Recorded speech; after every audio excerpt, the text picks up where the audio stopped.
cerrando todo lo que son las enfermedades respiratorias con un tema que es bastante conocido y es una enfermedad muy prevalente, muy frecuente, sobre todo en nuestros países, ¿no? Latinoamérica, que es tuberculosis.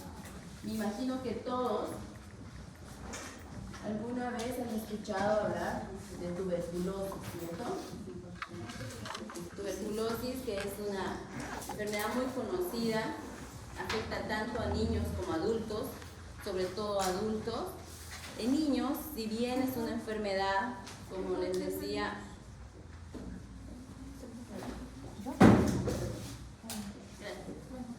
la tuberculosis, como les decía, es una enfermedad, si bien afecta más que todo a adultos, también los niños no dejan de ser afectados con esta enfermedad. ¿Qué lo diferencia a través de los adultos? Que la clínica de los niños afectados con tuberculosis es muy inespecífica. Ya lo vamos a ver más adelante cuando hablemos del cuadro clínico, ¿ya? Que no es tan característica como la parte de los adultos. Pero sin embargo hay que saber que esta enfermedad es una enfermedad infectocontagiosa, ¿ya? Es una de sus características.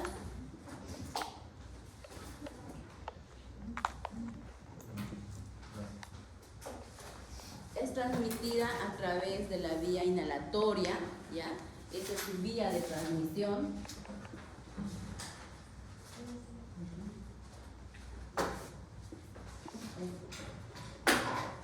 Inhalatoria. A través de las gotitas de flúor, ¿no?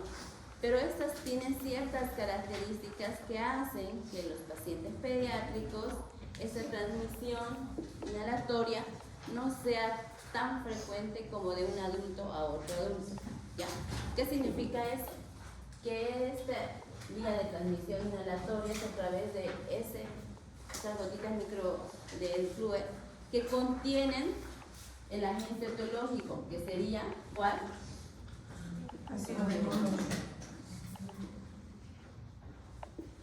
El bacilo de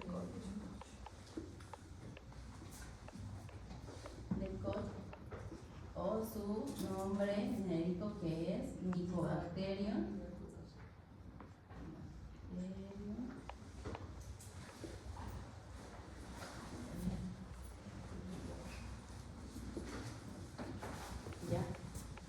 Mycobacterium tuberculosis es una bacteria aerobia estricta, ¿ya? Su tamaño son unas micras, ¿ya?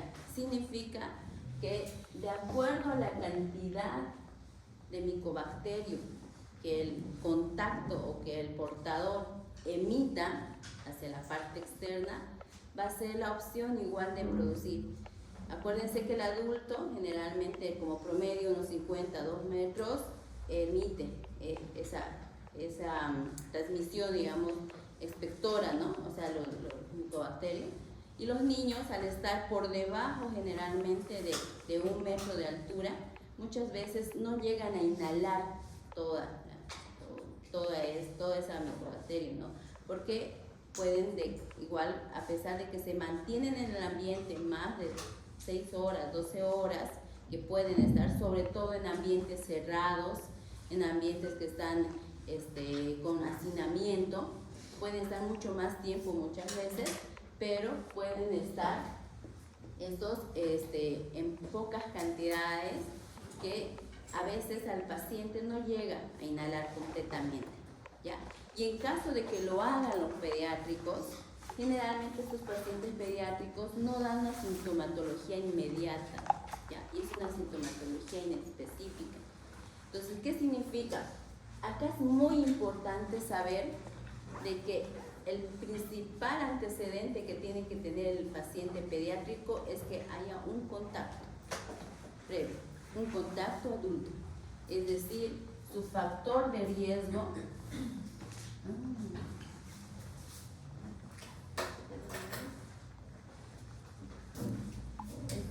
Uno de los factores de riesgo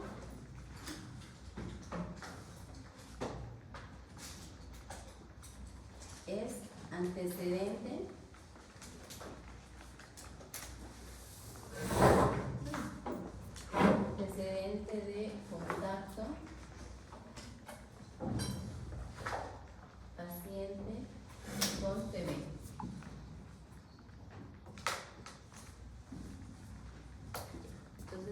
paciente, o sea, ese antecedente, no, por sí solo no implica que ese paciente pediátrico vaya a llegar a tener tuberculosis. ¿Qué otros antecedentes de riesgo pueden hacer más susceptible a ese paciente de contraer la TB?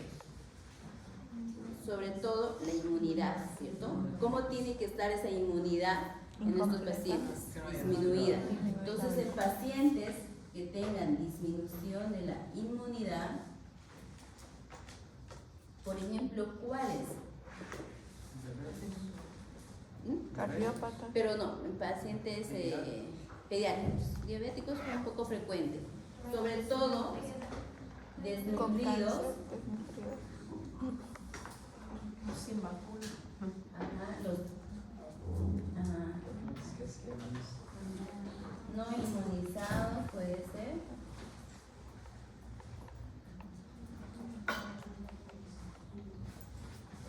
¿Cuáles más? Pacientes que tengan VIH, aunque es poco frecuente, pero actualmente los casos de VIH en pacientes pediátricos están en ascenso, ya está aumentando. Casi al mes hay estudios que reportan de 1 a 2 casos nuevos en pediatría al mes. Así que no es una enfermedad rara en pediatría. Por eso, siempre que nosotros estemos pensando que hay un paciente o sospecha de TB, pidan una prueba rápida de VIH. ¿Ya? Muchas veces este dúo está siempre junto. ¿Okay? Entonces, pacientes que tengan cardiopatías o alguna comorbilidad. Observación, ¿dónde está? Cualquier comorbilidad asociada, ya, que tenga. Gracias. Ya está la comorbilidad. En estas comorbilidades, cualquiera, como les mencioné, nefrópatas, cardiópatas, entran algún paciente que tenga de repente alguna malformación a nivel hepática o alguna enfermedad, ¿ya? Que implique que su inmunidad disminuya, ¿ya? Otro de los factores de riesgo que hace que los pacientes pediátricos lleguen a contraer la tuberculosis es el contacto, el tipo de contacto que tenga con el paciente, el tiempo y el contacto si tiene una baciloscopía, una cruz o 3 cruces. Por lo que les explicaba anteriormente, los paucibacilares, que son una cruz, generalmente emiten pocas cantidades de bacilo de Koch. Por lo tanto, minimiza un poco el riesgo de transmisión para pacientes pediátricos, ¿ya? Entonces no es lo mismo que emita, digamos, no sé, unas 200.000 unidades formadoras de bacilo de Koch que sea solamente unas 1.000. Las posibilidades disminuyen. Pero eso también es muy importante. Entonces, el tiempo de contacto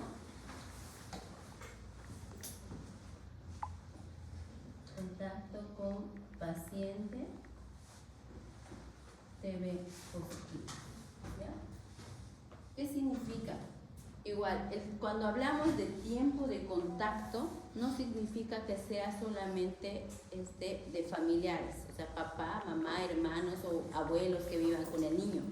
También puede ser, por ejemplo, una mamá que trabaje y que en su trabajo haya tenido una compañera con TB positivo y el niño acudía a esa fuente de trabajo, también tiene la posibilidad.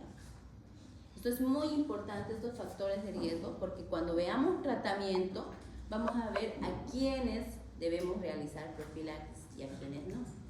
Entonces, ahí todo paciente, desde ahora les digo, todo paciente que tenga antecedente de contacto con paciente TB adulto positivo debe recibir profilaxis. Por eso es importante esto. Cuando hablamos de vía de transmisión y transmisibilidad y diagnóstico, generalmente tenemos que tener ese contacto, porque un niño por sí solo no va a adquirir la enfermedad. Sí o sí tiene que haber tenido un contacto. ya sea familiar, como les dije, en su ambiente, en su domicilio, o extradomiciliario, donde él acuda normalmente. Y este tiempo de contacto para que emita o para que aparezca la enfermedad no significa un mes. ¿Hasta cuánto tiempo ustedes creen que nos debemos remitir cuando preguntamos contacto de TB? ¿Cuánto? Un día. Un día no, muy poquito. No, eso es más para infección. Horas. Más de meses. 2 años. Hasta 2 años de haber tenido contacto, ese paciente recién a los 2 años podría recién estar atrás de que debemos tomar en cuenta para que sea para que nosotros decidamos si vamos a hacer profilaxis o no. Obviamente este paciente con ese antecedente de 2 años, más o menos en el transcurso de 2 años de contacto, pero que en este momento tenga síntomas y nosotros estemos sospechando en TB, hay que iniciar profilaxis. Ese contacto de hace 2 años nos sirve, ¿ya? Entonces tiene que ser un contacto paciente de 2 años para que lo tomen en cuenta, porque cometemos el gran error en pediatría, sobre todo cuando buscamos un contacto reciente, pero muchas veces cuando ya interrogamos, buscamos, hacemos enfermedad, porque esta enfermedad es la llamada gran simuladora, puede ser cualquier cosa. Muchas veces en los pediátricos no llegamos a aislar el germen como tal. ¿Por qué? Porque es una enfermedad cerrada, a diferencia del adulto, donde sí hacen cavernas, donde sí tienen los síntomas de la tos por más de 14 días, todo lo clásico de tuberculosis que conocemos hasta ahora. En pediatría no, pediatría es mucho más inespecífico. Primero porque nuestros pacientes pediátricos, la tos, el mecanismo de defensa no es tan persistente, ¿cierto? Es así en ocasión, y aparte que también es muy frecuente las infecciones respiratorias, las que vimos recientemente. Entonces tiende a confundirse, por eso se llama la gran simuladora generalmente esta TB. Entonces nos sirve en este caso a estos pacientes que tengan contacto de TB, que que estemos sospechando y que no hemos llegado a ningún diagnóstico, hagamos una profilaxis ya igual, sin tener incluso una baciloscopía o un Ginesper positivo o algún cultivo aislado de germen. Es por eso que ¿Ya? cuando en la familia un padre o madre inicia tratamiento a los menores, Deben iniciar. Y eso es una de las causas que hemos visto un alza de los pacientes pediátricos con TB, porque se ha dejado de realizarlas.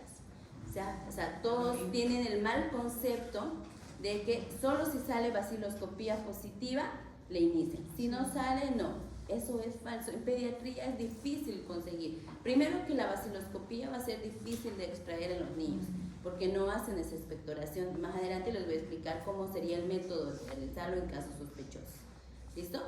¿Hasta acá tienen alguna duda? Entonces recuerden que los factores de riesgo que hacen que este paciente pueda contraer esta enfermedad son estos, ¿ya? Uno, el antecedente sí o sí de un contacto con paciente TB, ya sea reciente o hasta 2 años atrás, ¿ya? La inmunidad, que tenga una disminución, que sea sobre todo por enfermedades inmunodeprimidas, como por ejemplo el VIH, sino una de las otras de las cosas también los no inmunizados, ¿ya? Más adelante igual ustedes van a ver, esto sobre todo, aquí incluye lo que es la BCG, ¿cierto? Solo esa es la que tomaríamos en cuenta, ¿ya? Aunque tenga las otras, pero si no tiene la BCG, para nosotros es no inmunizado para tuberculosis, ¿ya? Entonces, ¿cuáles son los pacientes más vulnerables? Sobre todo, los pacientes que muchas veces están igual en mayor contacto de la mamá, por ejemplo, los menores de 1 año.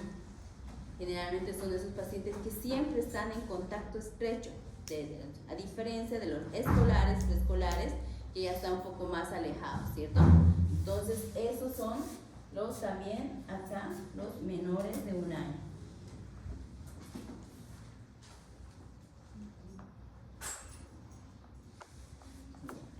Entonces, dentro de la etiología dijimos que el Mycobacterium tuberculosis es una bacteria aerobia estricta,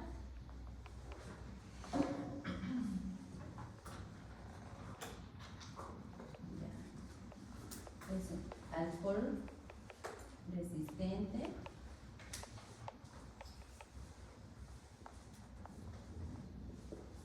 esa es una de las más frecuentes. Por eso es que como es aerobia, los pacientes, por eso también es un poco difícil, digamos, limitar su propagación, ¿ya? Entonces tenemos que tratar de tomar en cuenta eso. Ahora, en relación a lo que es el cuadro clínico, ¿cuál es la triada clásica que utilizamos en adulto? Cuando hablamos de tuberculosis hay una triada, es siempre sudoración nocturna, cuadro clínico, sudoración nocturna, pérdida de peso, ¿ya? Pérdida de peso, ¿y qué más? tos persistente. Y tos persistente.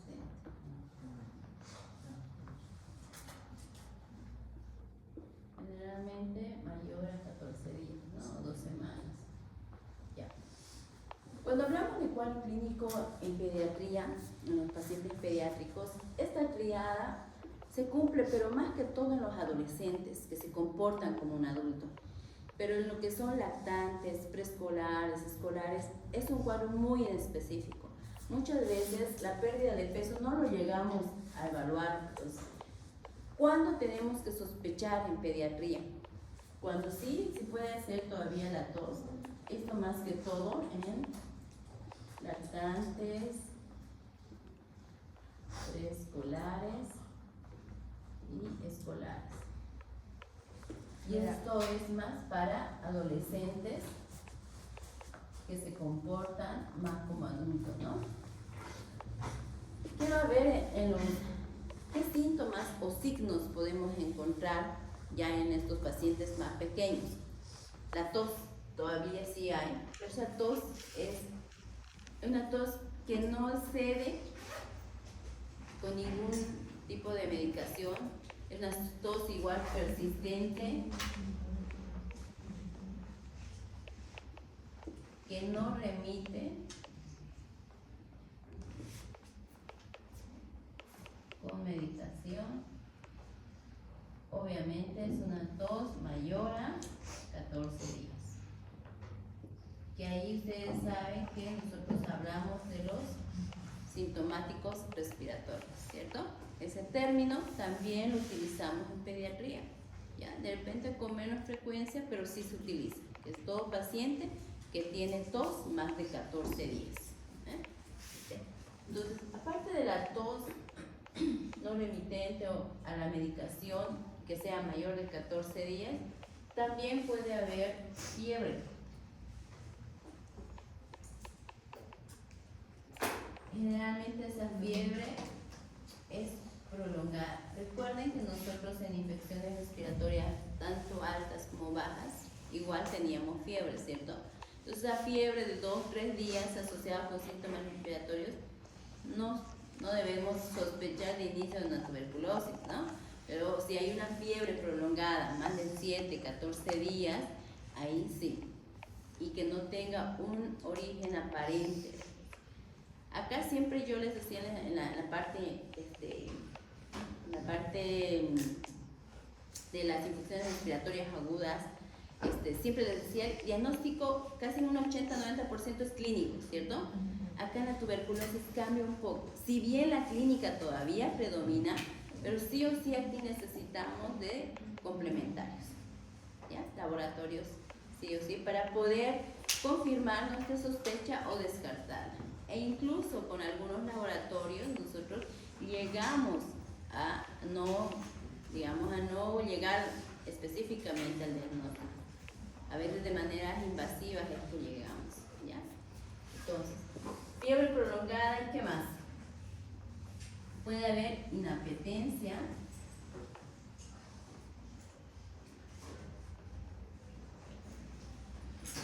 decaimiento y todo lo que conlleva secundario a eso, ¿no? Puede haber anemia, puede haber sueño exagerado, infecciones, o sea, continuas.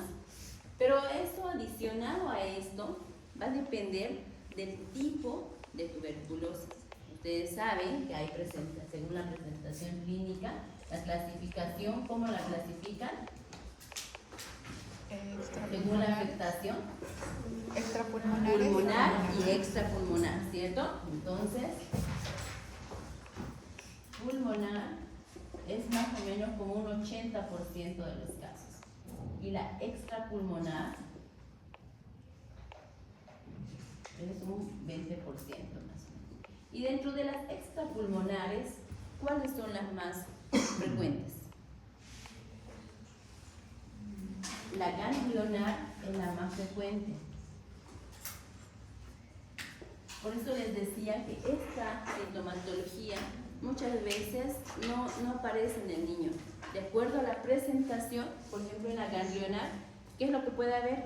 Un ganglio único cervical o axilar, depende de la ubicación, que tenga ciertas características y que no encontremos relación con otra enfermedad. En esas adenopatías solitarias, únicas sin previa sintomatología, tenemos que pensar en una TB. Entonces, en eso sería una forma ganglionar. ¿Qué otras formas extrapulmonares conozco?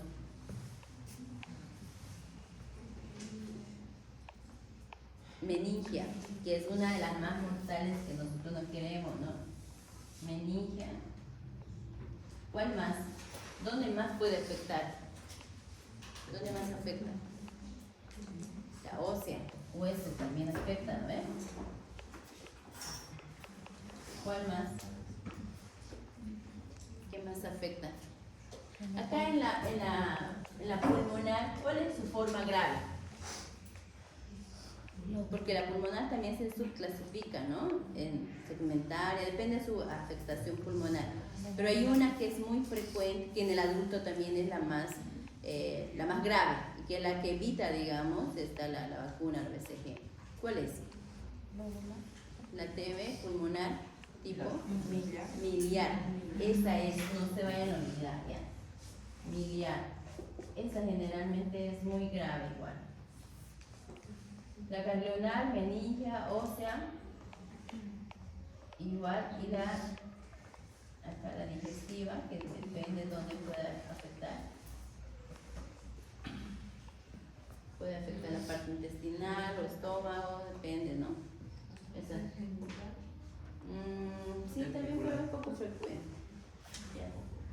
Esas son las más frecuentes de las extrapulmonares. ¿Ya? Entonces tenemos para nosotros más o menos englobar nuestro cuadro clínico. Tenemos saber estos síntomas inespecíficos que cualquier otra enfermedad lo puede tener, pero tenemos que ya ver el tiempo de duración asociado a la forma que nosotros estamos pensando. Ya, si es pulmonar, más o menos qué otros síntomas puede haber, si es extrapulmonar, qué otros síntomas, siempre tenemos que ir asociando eso. Acá vamos a encontrar nuestros signos. ¿Qué signos vamos a encontrar, por ejemplo, en la parte pulmonar? Dificultad respiratoria. Exactamente, puede haber ya dificultad respiratoria, porque cuando nosotros lleguemos a hacer el diagnóstico de la TB, no solamente nos vamos a enfocar en el cuadro clínico. Acá en el diagnóstico tiene varios parámetros, y entre esos parámetros está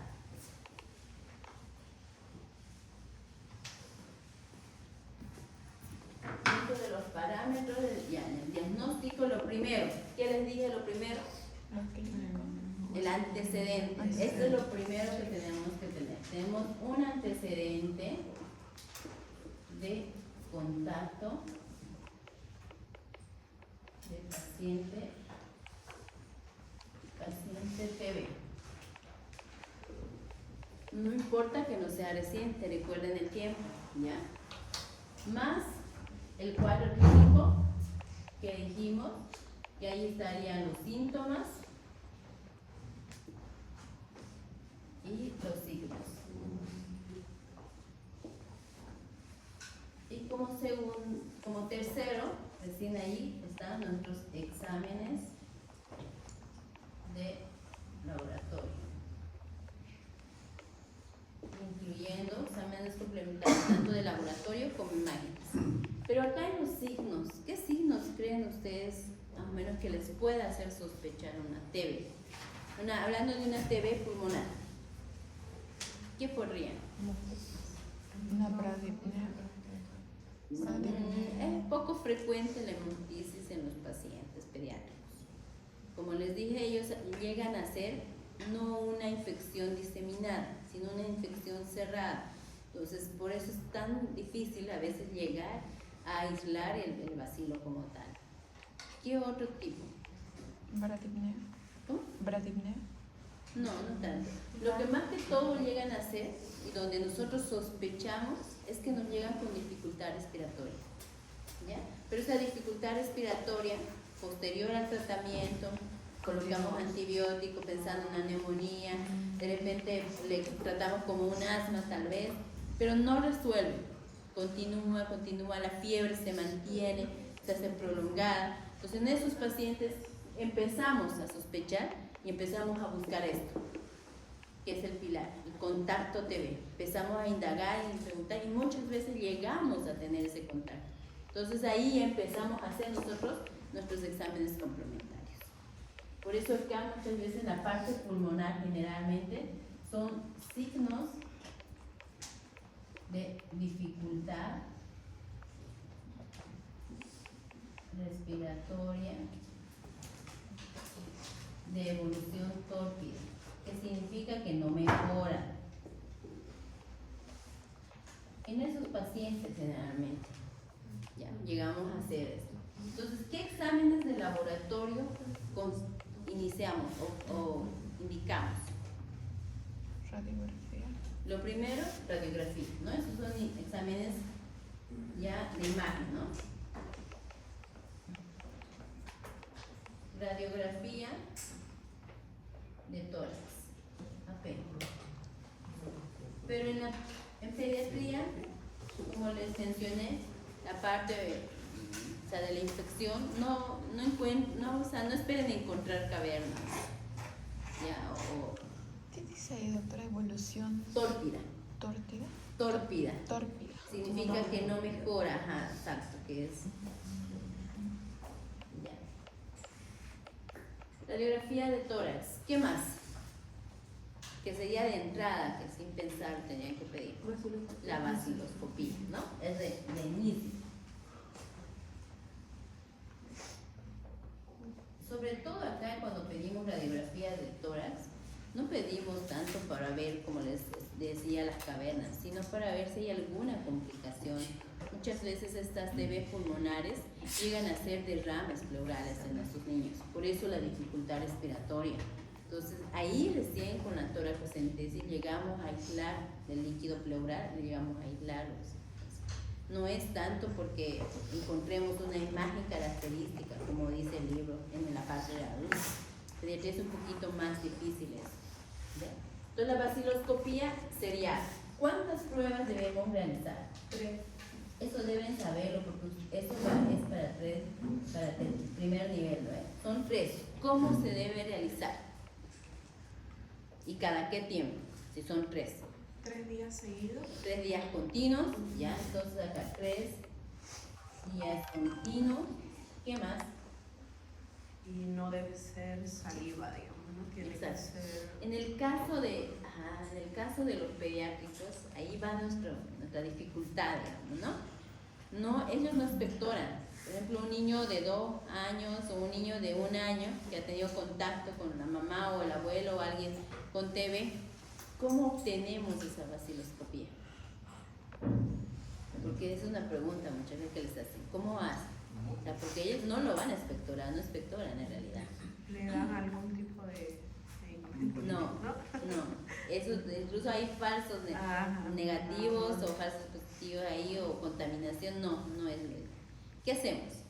¿Cómo se les ocurre sacar algo? ¿Por la GISA? ¿Por qué? ¿Por la GISA? No. Se obtiene igual, pero no el contenido ya como glera de la parte respiratoria, sí, pero de la parte gástrica, ¿ya? Se hace a través de una sonda orogástrica, se extrae en ayunas todo lo que es no el jugo, sino el contenido gástrico, para poder aislar de ahí. No hay otra forma en los niños, ¿ok?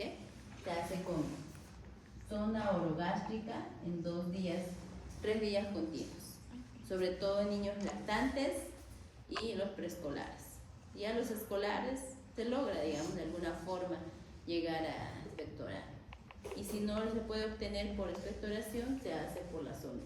Tiene que ser en ayunas. Primera, la mamá no debe darle ningún tipo de líquido, ni siquiera agua. Se coloca una sonda orogástrica y se aspira el contenido. De ahí es que se obtiene la vaciloscopía en estos pacientes. ¿Ya? Entonces, a través de la sonda orogástrica, recuerden. ¿Y qué es lo que reporta la vaciloscopía seriada? ¿Cómo nos puede reportar? Por cruces, ¿cierto? Una cruz, 2 cruces o 3 cruces. Eso nos cuantifica más o menos cuántas unidades formadoras del bacilo hay en cada muestra, ¿no? Por eso les mencionaba al inicio, no es lo mismo un paciente que tenga vaciloscopía una cruz que un paciente que tenga vaciloscopía 3 cruces. Ese que tiene 3 cruces tiene mucha más probabilidad de hacer el contagio más masivo. ¿Ya? Entonces, otra prueba que utilizamos, los cultivos. Esos son en realidad los más específicos, ¿no? Cultivo para la identificación de lo que es el bacilo de Koch. Y hay una prueba actualmente que utilizamos, que es la prueba para ver la resistencia a los medicamentos. ¿Cómo se llama esa prueba? Genética.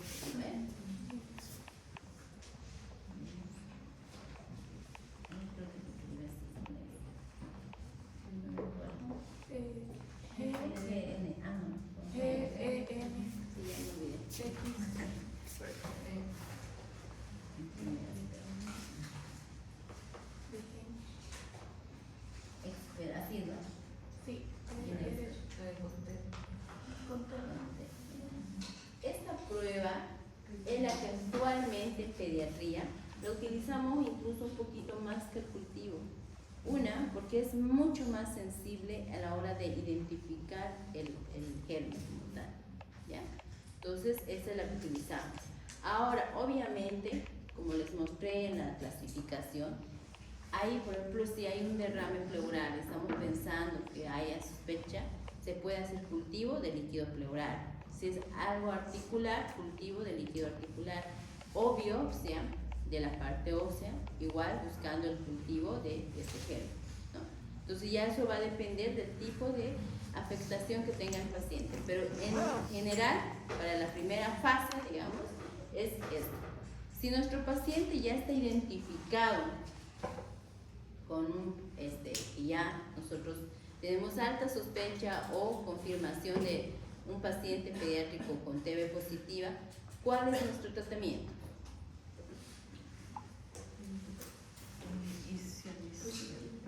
¿Cuáles son los medicamentos que utilizamos? Rifampicina, el Tamotor, rifampicina. Qual era esse último exame? Cultivo.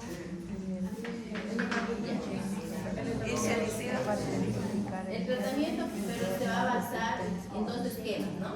Es lo primero que tenemos que saber. Son 2 fases. Uno que dura 2 meses y el otro que dura 4 meses. ¿Cierto? Sí. Ya. Entonces, el que dura 2 meses, ¿cuántos medicamentos debemos dar? 4, ¿no? Rifampicina, isoniazida,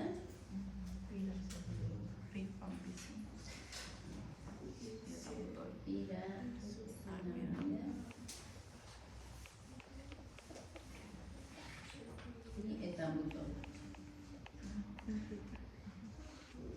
Y los las siguientes 4 fases. Rifampicina,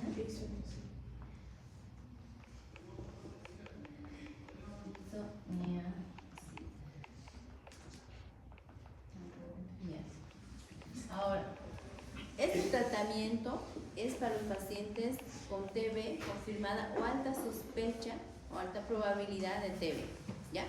Eso es el tratamiento, 2 esquemas.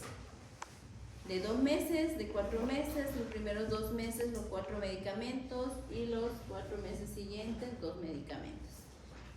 Pero hay el otro tratamiento que yo les mencionaba al inicio, que es el tratamiento profiláctico, que es ese paciente que no tiene síntomas, pero tiene el contacto, el antecedente del contacto con el TB. Entonces, ¿cómo? No, rifampicina es una ácida, este esquema.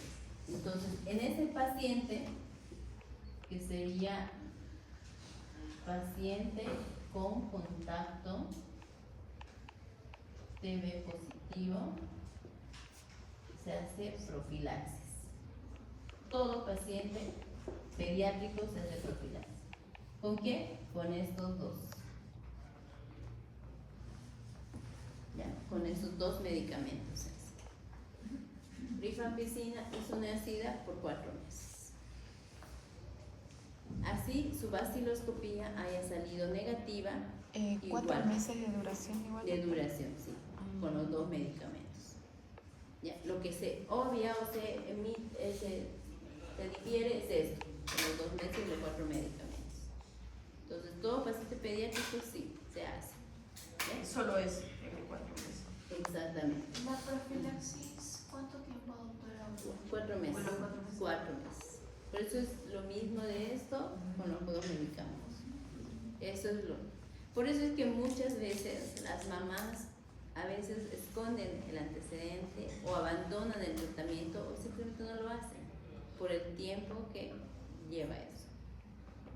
Lo ideal es que llegue a obtener ese tratamiento. Así es, casi tiene una efectividad, incluso casi el 100% de que ese paciente a futuro no desarrolle una tuberculosis.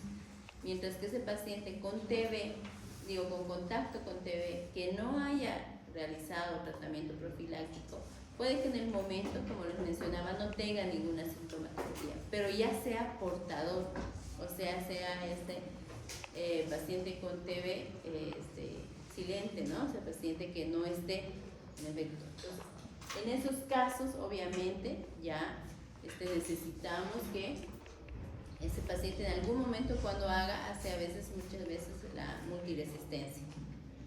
Entonces, por eso necesitamos siempre que tengamos un paciente con sospecha de TB y con el antecedente, iniciar el tratamiento. Y solamente si tiene contacto sin síntomas, iniciar la profilaxis. ¿Ya? Entonces, dentro del tratamiento preventivo también está la vacunación, ¿no?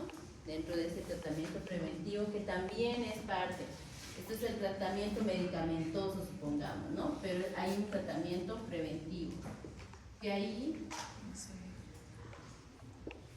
realizamos la vacunación, la BCG. La BCG, ¿qué tipo de inmunidad da en el paciente? Todos los tipos de tuberculosis.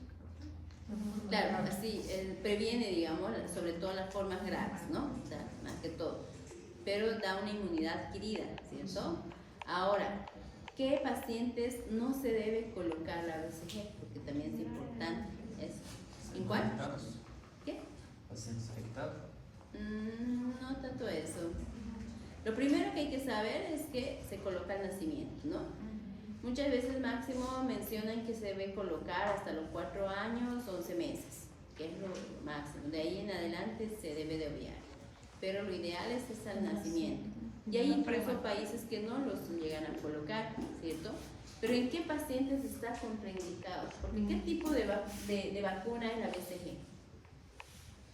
¿Qué tipo de vacuna es?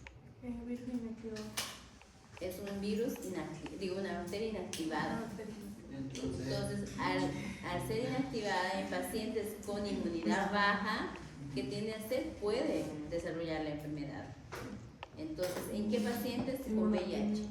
Pacientes con VIH no se llega a colocar, ¿ya? Entonces, está contraindicada eso. Contraindicada en VIH y también en niños que pesen menos de 2.000 gramos. Prematuritos o pacientes bajo peso que estén menos de 2.000 gramos, sí, nosotros no les colocamos. Supera ese peso o ya igual se llega a ese peso, recién se le coloca, ya. Por lo mismo, por el riesgo de la inmunidad y de desarrollar la enfermedad. Y obviamente si tiene alguna, aunque tenga el recién nacido algún tipo de que tenga el peso adecuado, pero tenga alguna enfermedad, por ejemplo una meningitis, una neumonía, que esté internado en neonatología, no se le coloca. Hay que esperar que pase esa enfermedad y después, antes de su alta, se debe colocar, ¿ya? Para que lleguen a hacerlo. Entonces, ¿qué otro tratamiento preventivo debemos tener nosotros en cuenta, aparte de eso? Dijimos que era una enfermedad infecto contagiosa, ¿cierto? Muy frecuente.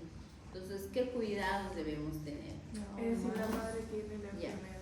Que no. Ya, el lavado de manos, evitar todo lo que es más o menos social, ¿no? Porque el ambiente que esté siempre ventilado, los ambientes, que no haya hacinamiento, eso es igual, uno de los factores de riesgo.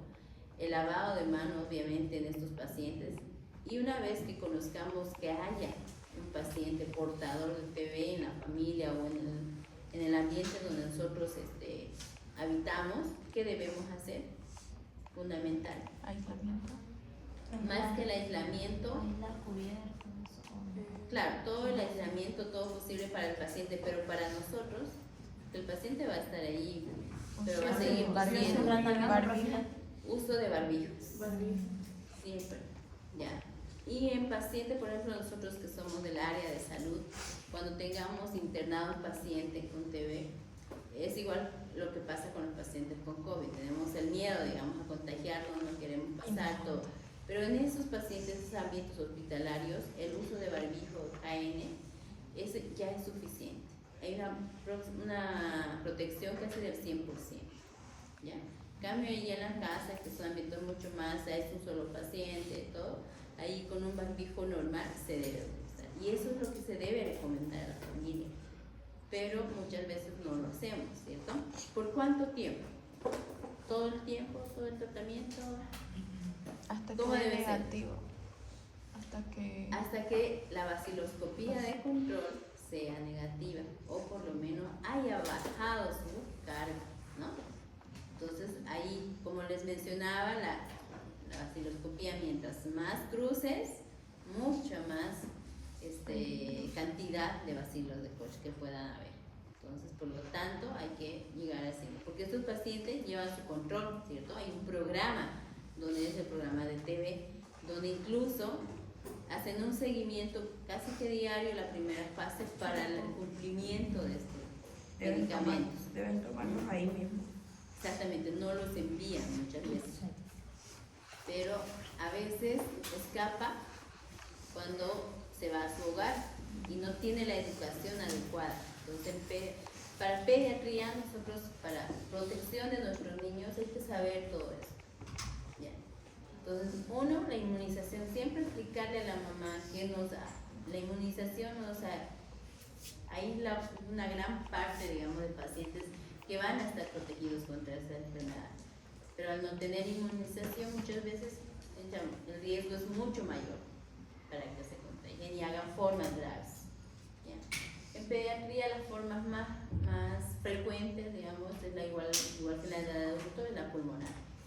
¿Ya? Muy pocos casos hay, pero sí todavía hay actualmente diagnósticos de TB en niños pediátricos. ¿Hasta acá tienen alguna duda, alguna pregunta? Obviamente cada medicamento tiene su dosis. Ya, no les voy a dar la dosis. Que me sepan estos medicamentos, porque ya eso lo viene el programa manejando. ¿Ya? De acuerdo a eso, para que ustedes no se enreden, pero sí deben saber los medicamentos. Eso sí tienen que saber. Programa de tuberculosis, se puede decir. Ahí te sale más de adultos, pero hay una parte en el programa que te sale TB en niños. Y ahí te sale la profilaxis, te sale todo lo que debemos hacer, el tratamiento, la dosis y todo eso. ¿Ya? Para un lactante, ¿cómo sería el tratamiento el mismo? Es el mismo Pero- solamente con las dosis. Ahí vamos a exactamente. Acá viene kilo peso. Pero ya eso obviamente, eso nosotros lo manejamos con programa, pero tenemos que estar bien seguros. Recuerden que estos también tienen sus efectos adversos y son muy hepatotóxicos. Entonces tenemos que estar muy seguros de realizar. Por eso cuando hacemos incluso la profilaxis, hacemos la epidemiología, es muy importante en esta enfermedad. Nosotros llegamos a constatar realmente el contacto, hacemos el historial, se hace una pesquisa en la zona y como les mencionaba, el contacto tiene que estar por lo menos más de 6 horas en el día, ¿ya? Para que sea un contacto real, ¿no? O sea, independientemente de que no sea en la casa, puede ser como les decía en otros lugares, pero que en esos lugares haya estado hace tiempo, ¿no? Y que el contacto adulto sea positivo y esté en tratamiento. Ahora, por ejemplo, acá, cuando hablamos, acá también hay casos especiales en las profilaxis.